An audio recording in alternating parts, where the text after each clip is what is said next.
Bună ziua frumoși mei berbeci, bine ați venit dragii mei la etalarea de mesaje atemporale, da? Fără termen de valabilitate, mesaje bonus pentru voi.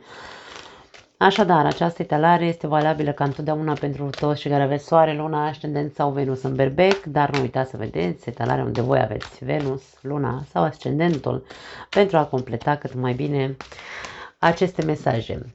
Hai să vedem, începem cu minunatul oracol care deschide orice etalare de pe acest canal, să vedem 3 mesaje, da? 3 mesaje din fiecare set de cărți pe care l-am aici, lângă mine. Începem. Coerență. Ok. Decizie. Și limite. La capătul cărților avem rezistență. Atenție, berbeci, dragii mei, avem o problemă aici, toți, noi toți, și eu mă includ.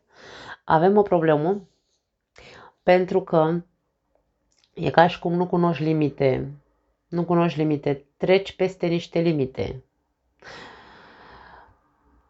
Există o situație în viața ta care îți dă bătăi de cap, îmi vine să zic. Rezistența. Aici, mesajul ăsta cu rezistență, mie mi-arată faptul că tu ai o rezistență și limită. Mie îmi lasă impresia aici că unii dintre voi sunteți foarte căpoși pe ceva anume. Pe o idee fixă, pe o, habar n-am, poate fi orice, da? Pe o relație, pe o situație, pe o persoană, doar pe o persoană, nu neapărat pe persoana iubită. Aveți un fixism aici. Într-un fel sau altul, aceste mesaje care vin către tine din cauza acestei rezistențe sau acestui fixism pe care îl ai, ți se cere să fii coerent. De ce? Pentru că e ca și cum te limitezi singur. Îți limitezi singur alte... Pot fi... Îți limitezi singur alte relații, pot fi că îți limitezi singur, nu știu... Ca și cum îți limitezi energia și tu nu mai știi ce e bine și ce e rău pentru tine. Da? Pentru că aici avem mesajul decizie. Îți pierzi simțurile, îmi vine să zic. Berbecul este un semn zodiacal foarte intuitiv. Dar în momentul în care ajunge să devină așa foarte pe contră sau fixist pe ceva anume, pe o idee anume, pe un sentiment anume, pe o credință, da? Aici, când avem o credință, toți avem credințele noastre. Când ne intră ceva în cap, greu, Doamne, mai scos de acolo ceva. Și aici îți pierzi coerența, îți pierzi, nu mai știi ce-i bine, ce-i rău pentru tine, nu mai știi nici măcar dacă credința aia ta care te limitează, da?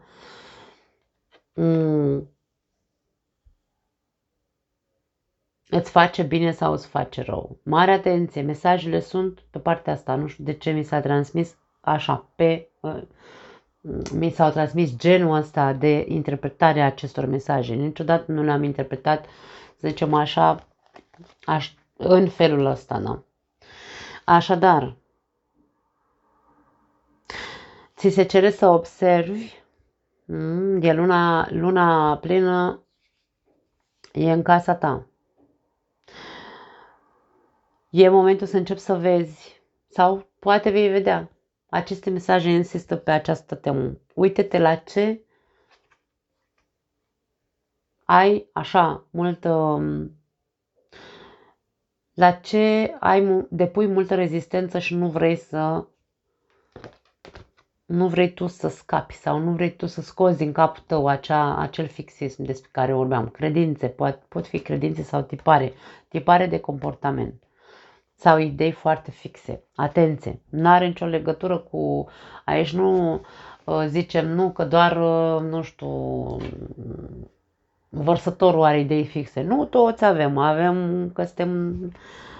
toți avem o minte în capul nostru și aici despre asta ne vorbește. Atenție mare, da? Mesajele sunt: renunță la ideile fixe pentru că te limitează și te bagă într-o mare confuzie că tu nu mai știi ce e bine pentru tine și ce nu e bine pentru tine. Îți pierzi coerența din cauza acelui fixism. Nu pot să zic altceva. Atenție, berbeci, dragii mei, teței mei, haide faceți treaba. Hai să vedem alte mesaje de la acest minunat oracol, care sunt încă 3 mesaje. Ups.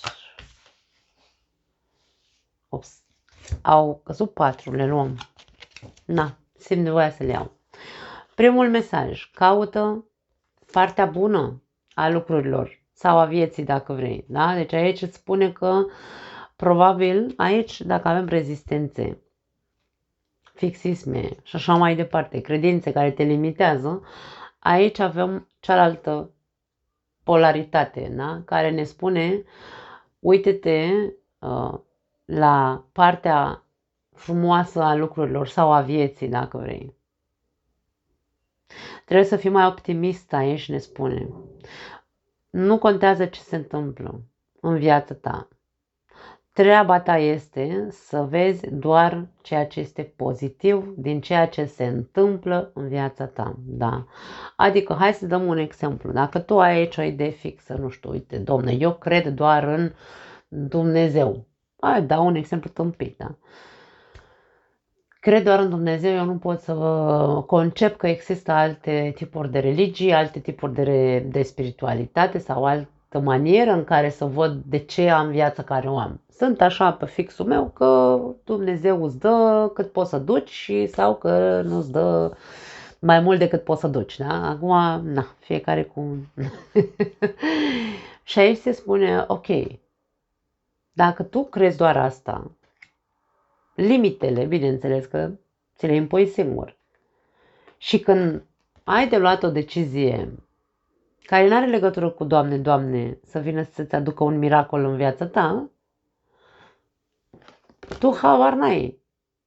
O fi mai bine stânga, o fi mai bine dreapta, să mă gândesc la, nu știu, am nevoie să mă ajute cineva să ia o decizie, da? Dacă am fixismul cu religia, de exemplu, da? Uite-te la lucrurile bune din viața ta sau din ce se întâmplă în viața ta. În loc să stăm fixiști pe acel gen de gândire, pune mâna și acceptă prezența lui Dumnezeu sau a religiei sau cum vrei tu, da, din exemplu pe care l-am dat, dar asta nu înseamnă că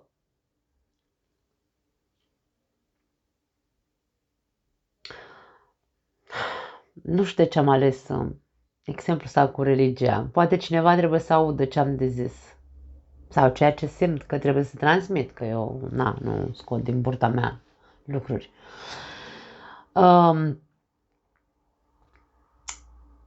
O persoană foarte dogmatică, de exemplu, nu vede decât partea pozitivă, partea negativă din ce transmite religia. Adică pedeapsa pe care o să o avem, crucea pe care o avem, totul e negativ. Dar partea pozitivă din ceea ce ne spune Biblia, de exemplu, sau religia, unde este partea pozitivă? Pentru că foarte mulți dintre noi, în momentul în care cunoaștem bine religia în care ne-am născut și am citit și Biblia, și eu am citit Biblia la un moment dat în viața mea, până m-am lovit de altceva și am zis, Domne, coerență nu văd aici, văd în partea asta la alta, așadar nu pot spun că sunt atee, dar nici nu coincid.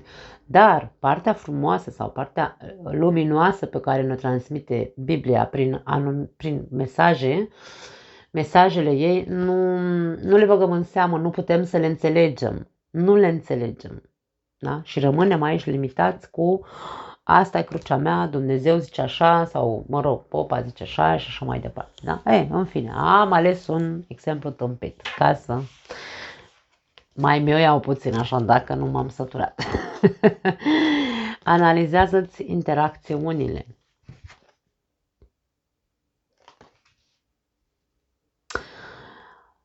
Analizează-ți interacțiunile, analizează cum interacționezi cu ceilalți, pentru că aici e ca și cum dacă tu ești așa pe contră sau cu idee fixă, probabil că în anumite momente ești răutăcios.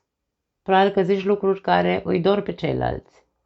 Sau din start interzici, nu vă dau voie să intrați în viața mea sau nu vă dau voie să-mi spuneți mie ce am de făcut. Deci aici, atenție mare, da? Deci nimeni nu-ți poate schimba o părere din capul tău și aici aceste mesaje vin către tine și zice, hei, ia, uite-te tu.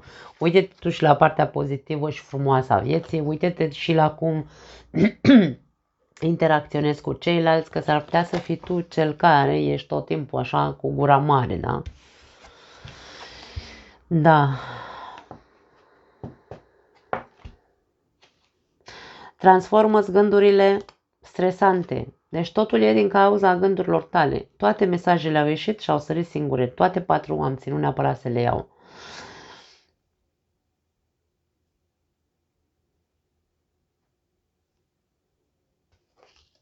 Nu vreau să citesc toate aceste mesaje, vreau să mă las ghidată de ce îmi spune titlul mesajului, da? Sau, mă rog, titlul acestei cărți.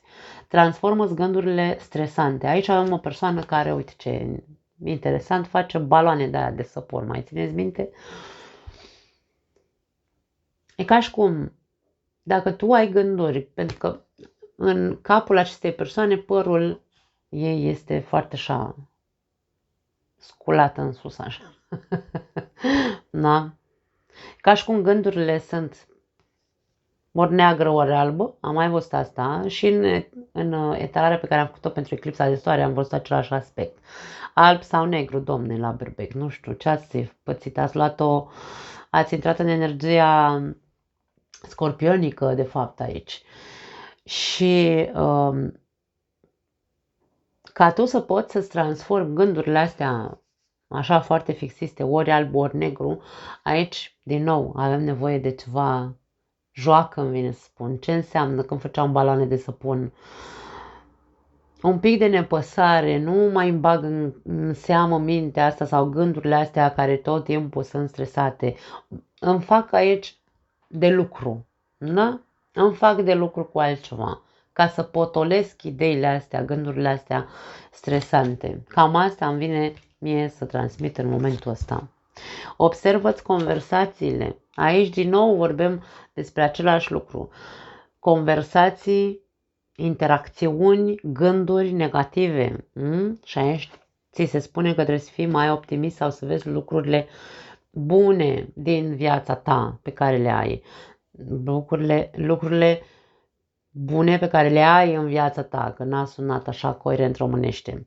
Această persoană are cafeaua în față, stă cu ea așa la cafea, stă cu mâna în falcă și vorbește cu cafeaua asta ca și cum, Doamne ferește, cine știe ce își spune, nu știu. Poate îți spui lucruri, tot aceeași culoare avem, alb și negru aici, în părul acestei persoane, în conversațiile astea pe care le ai cu tine când stai singur și bei ceva.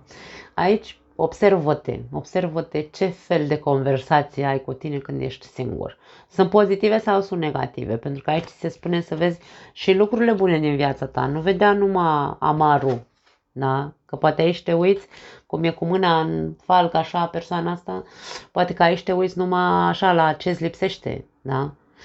Mare atenție pentru că tu ești cel care îți faci singur rău în viața ta. Nu contează pe ce plan. Acum fiecare dintre voi puteți să aveți probleme din punct de vedere emoțional pentru că nu scăpați, domne, aici de un gând, de o obsesie, de ce-o fi, de, uite, protecție avem aici sub această carte, ca și cum tu ai un fixism să te protejezi, ai un fixism să te opui, ai un fixism să te crezi în, cum spune, în pericol, te simți în pericol tot timpul. Nu e chiar așa. Mai vezi și alte lucruri care se întâmplă, care sunt plăcute, care sunt frumoase în viața ta. Nu cred că ai o viață doar plină de negru sau de pericole. Nu cred. Aici avem la capătul cărților schimbă macazul cum ar veni, da? E ca și cum avem aici figura sau scheletul, să zicem, acoperișul unei case. Pe acoperișul acestei case avem acest hai să spunem așa, nu știu cum se numește oficial vorbind, dar mi-aduc aminte că se purta și la noi, eu mi-aduc aminte că am amintiri, da? Existau case în care lumea își punea chestiuța asta pe case și când bătea vântul, nu știu, arăta, într-un fel sau altul se învârtea această chestie, da? Care pentru mine e chestie, că nu știu cum să-i spun. Dar arăta într-un fel sau altul de unde bate vântul, din nord, din sud, din est, din vest, habar n-am, îmi imaginez că pentru asta era pusă, da? Acum, aici avem o persoană care stă într-un fotoliu, ca și cum stă în zona ei de confort, dar titlul ne spune schimbă de direcție, schimbă direcția în care mergi. Pentru că dacă până acum ai mers doar în nord și, ok, sau mă rog, hai să zicem așa, ai mers la stânga, da? Și te-ai simțit în zona ta de confort, mergând în acea direcție, acum e momentul să te duci în partea sa altă. Ești din zona de confort, indiferent ce înseamnă pentru tine, pe ce arie, despre ce arie vorbim, că trebuie să schimbi macazul. Tu știi. Foarte interesant. Ok, hai să vedem. 3 mesaje de la Îngerii Iubirii, să vedem ce vor să ne spună din punct de vedere emoțional, bineînțeles. Mamă, la berbeci. Bine, da? Doar ce am început cu voi. Cred că o să vedem la toate zodiile cam același lucru. Dă-i o oportunitate relației tale. Pentru unii dintre voi e în legătură cu relația voastră. Aveți un fixism aici cu partenerul de viață, nu mai sunteți coerenți, poate nici nu mai... Poate pur și simplu refuzați, nu mai sunteți de acord niciodată cu ce vă zice sau poate în voi s-a instalat acolo ceva.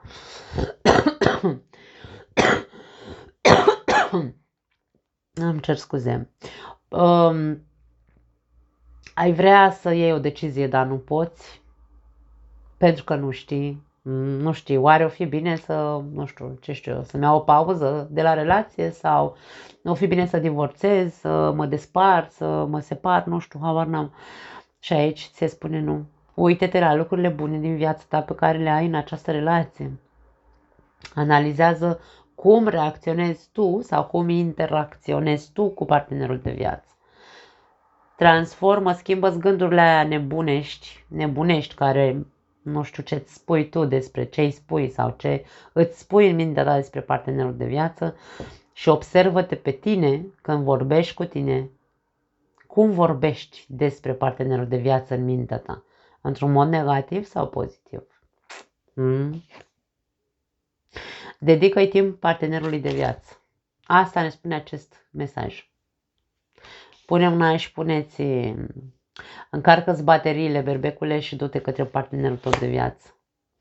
Eliberează-te, este momentul să îți reiei controlul asupra vieții tale. Ia-ți din nou stăpânirea pe viața ta, da? Pentru că aici te văd că te stăpânește mintea ta în loc să o stăpânești tu într-un fel sau altul, da? Tu nu ești stăpânul vieții tale în momentul de față. Mintea ta este într-un cerc ca acest unicorn de aici, care se învârte de mult, probabil, în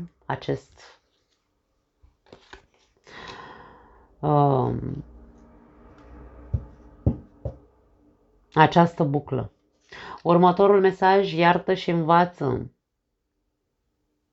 Noi berbecii, ca oricare dintre noi, nu contează doar berbecii, toți avem un ego, mândrie. Poate s-a întâmplat ceva în relația ta care tu n-ai putut să ierți și de atunci ai devenit așa foarte rigid. Dacă, acum nu vorbim neapărat de iertare, este vorba de a te elibera odată pentru totdeauna de gândurile astea tâmpite, pentru că te duc pe tine, nu te lasă să avansezi sub nicio formă, nu te lasă să avansezi în relația ta și pe nicio arie a vieții tale, probabil. Aici spune așa, eliberându-te de trecut, vei trăi mult mai multă iubire în momentul prezent. Tot ce știi că a afectat relația ta din trecut, e momentul să începi să renunți la acele lucruri. Nu... Dacă tu încă ești în relația asta, ai un motiv pentru care ești. Întreabă-te care este motivul pentru care ești încă în această relație. Fă ceva. Fă ceva și schimbă situația. Aici se spune să schimbi macazul. Nu mai face lucrurile ca până acum. Fă altcumva. La capătul cărților avem merită să aștepți. Mie nu îmi place mesajul ăsta, îmi vine să-l scot câteodată de aici. Pentru că se interpretează într-un fel sau altul, creierul nostru captează doar ce aude, da? Și tu nu mai ai nevoie să mai auzi că trebuie să aștepți. Nu, trebuie să ieși de acolo, de unde ești. Nu trebuie să stai să aștepți. Nu mai trebuie să stai în zona ta de confort. Sincronizația divină acționează în viața ta amoroasă. Nu vine, Doamne, Doamne, după cum am zis mai devreme cu exemplul ăla tâmpit cu religia, nu vine, Doamne, Doamne, să-ți schimbe viața. Nu. Aici tu ești cheia din viața ta. Dacă tu doar stai și dormi în papuci și nu faci nimic, îți vei limita viața pe multe arii, da? Nu doar în iubire. Atenție! Nu îți vor mai merge probabil, nu va mai merge bine nici pe parte financiară, nici în afaceri, dacă ai proiecte și așa mai departe, pentru că totul faci dintr-o poziție foarte fixistă. Da? Aici tu trebuie să încerci să observi că toate aceste mesaje vin către tine ca să te trezești. Luna plină, după cum am zis, te va face să vezi. Dacă nu ai văzut. Eu o filmez acum, nu știu în ce zi suntem azi. Da. Astăzi suntem pe 16 și mâine e 17, da? Mâine e luna plină, așadar. Nu știu dacă o să pun video ăsta astăzi sau mâine, voi vedea. Dar, na, tu trebuie să te observi. Hai să vedem alte mesaje, ultimele mesaje pentru voi. Care sunt? Regina de apă. Regina de apă este cea mai de cupe, da? Este energia cea mai empatică și cea mai caldă dintre toate reginele. Vine cu mesajul iubitor, dedicat și psihic aici. Cât ai fost de iubitor în ultima perioadă? Cât de dedicat ai fost relației sau familiei sau relațiilor de tot tipul? Adică aici nu vorbim doar de relații de iubire. Relația copiii, relația cu partenerii de afaceri dacă ai, relația colegii de muncă, cu șefii, cu toată lumea. Cât ai fost de dedicat acelor relații, da? Cât ai fost de empatic și de iubitor și de înțelegător cu ceilalți, pentru că iubitor nu înseamnă doar ce înseamnă iubire, da?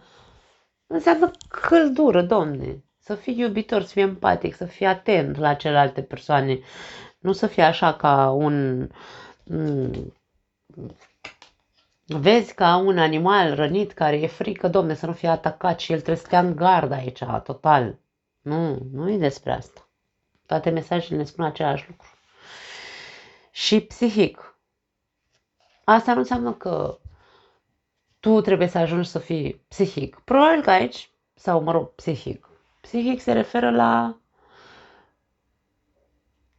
un pic de gândire psihologică, dacă vrei. Sau du-te la terapie dacă ai nevoie, ca să ieși de acolo din limitările astea pe care le ai. Da? Dar eu cu mesajul psihic aici înțeleg că e momentul ca tu să începi să îți relaxezi psihicul, vine să zic. Nu știu de ce mi este mesajul ăsta. Da? Asta mi este. Și gândește și tu mai, cum ne spun aici toate cărțile astea, mai pozitiv. Gândește mai pozitiv. Fii mai blând cu cei din jurul tău și cu proiectele tale, dacă aici vorbim despre proiecte. Da. 6 de pământ, uite, aici avem egalitate, echitabilitate, generozitate, corectitudine. Un alt mesaj care vine către tine și spune că trebuie să echilibrezi lucrurile. Aici avem caritate, câștig neașteptat și generozitate. Cartea 6 de monede este o carte a recompenselor. Nu primim recompense de nicăieri, nu ne aduce nimeni, nu ne cade din cer nimic dacă noi nu facem ceva care să demonstreze că merităm să fim recompensați. Da? De-aia este cartea echilibrului. Cât dau, atât primesc. Dacă tu primești sau dacă tu dai prea mult și aici nu ai reciprocitate, atunci e problema ta. Gândește-te că ai un creier în cap, psihismul ăsta, da? Despre care vorbeam. Ai un creier în cap și vezi, pentru că aici poate tu te limitezi gândindu-te că vezi, Doamne, cu cât dai mai mult, cu atât o să ai mai mult. Atenție mare, deci voi știți care sunt limitările voastre, că sunteți prea restrictiv sau pentru că sunteți prea generoși, voi știți. Puteți să scrieți în comentarii. Acum, nimic nu primim, după cum am spus, dacă nu există nu există acea reciprocitate despre care vorbeam. Avem primul mesaj, caritate. Caritate, din nou vorbim aici. Caritate nu înseamnă îți dau că mi-e milă de tine, așa, 2 picături de iubire. Nu, îți dau pentru că mi iese din inimă, da? Din inimă, regina de cupe. Te iubesc și când zic te iubesc, păi îți zic că te iubesc, Doamne, și îți demonstrez aici, n-am cum să nu demonstrez. Nu pot doar să rămân la vorbe, da? Aici e vorba de a fi demonstrativ, îmi vine să spun. Caritativ. De caritate vorbim când mergem și dăm de pomană, dacă e. Da? Aici nu vorbim despre pomană, că n-ai cum să dai de pomană. Aici trebuie să fii pur și simplu sincer, pentru că vorbim despre dreptate, egalitate între două persoane, între doi asociați, între cine vrei tu, da? Trebuie să existe egalitate. Dacă nu există egalitate, nu putem să vorbim de iubire. Pentru că nu există respect, nu există alte lucruri, nu există generozitate. Și atunci, unde e iubirea aia? Unde e căldura despre care îți spune mesajul ăsta că trebuie să introduci căldura în viața ta către cei din jurul tău? Dacă tu vrei să ai câștiguri, dacă vrei să ai câștiguri în viața ta, introdu căldura.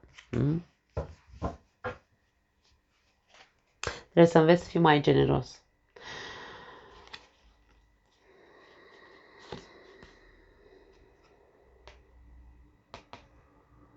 Pajul de foc. Aici vine pajul de bâte, da? Vine cu mesajul creativ, entuziasmat și motivat. Ok. Poate că ceea ce ai nevoie este să recurgi din nou la acea energie tipică a berbecului care vorbește despre creativitate, joacă, din nou vorbim despre joacă, da? Ce am simțit mai devreme să spun, aici cu baloanele astea, da? Să devii din nou un pic, nu neapărat să cazi în infantilitate, să o luăm așa pe cărări, să zicem, flu, fac așa, mă duc înapoi, involuez în loc să involuez. Nu vorbim despre asta. Este foarte simplu să fim, să introducem un pic de joacă în viața noastră, nu? Indiferent de vârsta pe care o avem. Să ne entuziasma ce înseamnă să am chef, Doamne, m-am trezit dimineața, mă umplu de energie, oricum am dormit, nu? Am dormit, m-am trezit din pat, plin de energie, hai să facem ce facem. Da, cam asta e atitudinea pajului de bâte. Și motivație, motivează-te, ambiționează-te, îmi vine să spun, ca să poți să ieși, Doamne, de aici, din rezistențele astea, din limitările astea care te bagă într-o mare ceață în care tu nici măcar nu mai știi ce-ți dorești. Nici nu știi ce vrei, nu știi ce e bun pentru tine, vine să zic. Asta simt aici. La capătul cărților avem 10 de spade, 10 de aer. Aici avem mesajele cu care vine această carte sunt următoarele. Final sau finalitate, recuperare și libertate. Deci aici Zecele știți că am tot spus mereu, orice 10 din tarot ne arată un ciclu încheiat. Zecele de spade este ori un ciclu încheiat al minții tale, care tu consideri că ești o victimă. Tu întotdeauna ești victima. Acum, hai să vedem ce facem cu asta. Pentru că nu e ok să gândim tot timpul doar pe lipsă, doar pe rău, doar pe trădări sau, vai Doamne, sunt o victimă a vieții. Nu e ok să trăim așa. Și aici e vorba despre, ok, ăsta, îngerul ăsta aici, ăsta, da, vedeți, eu sunt pași de bâte, eu sunt zăpăcită așa, vorbesc, nu contează dacă spun vreo prostie sau greșesc, nu mă deranjează, pe cine deranjează are o problemă. Aici avem un înger care are o clepsidră în mână și ca și cum îți spune, ok, se apropie timpul, se duce tot nisipul din clepsidră, e momentul să faci ceva. Da? E momentul să schimbi situația, e momentul să te ridici de la pământ, e momentul să finalizezi odată pentru totdeauna cu senzația sau sentimentul ăsta de durere și victimism și să te recuperezi, să te ridici în picioare. Ridică-te de la pământ, îți spune această carte. Recuperează-ți libertatea. Da? Astea sunt cele 3 mesaje care le avem aici. Da, ce zici? Interesant, nu? Foarte tare talarea voastră, dragii mei. Osul la treabă. Vă pup, vă iubesc. Ne vedem, dragii mei, în următoarea talare. Ciao!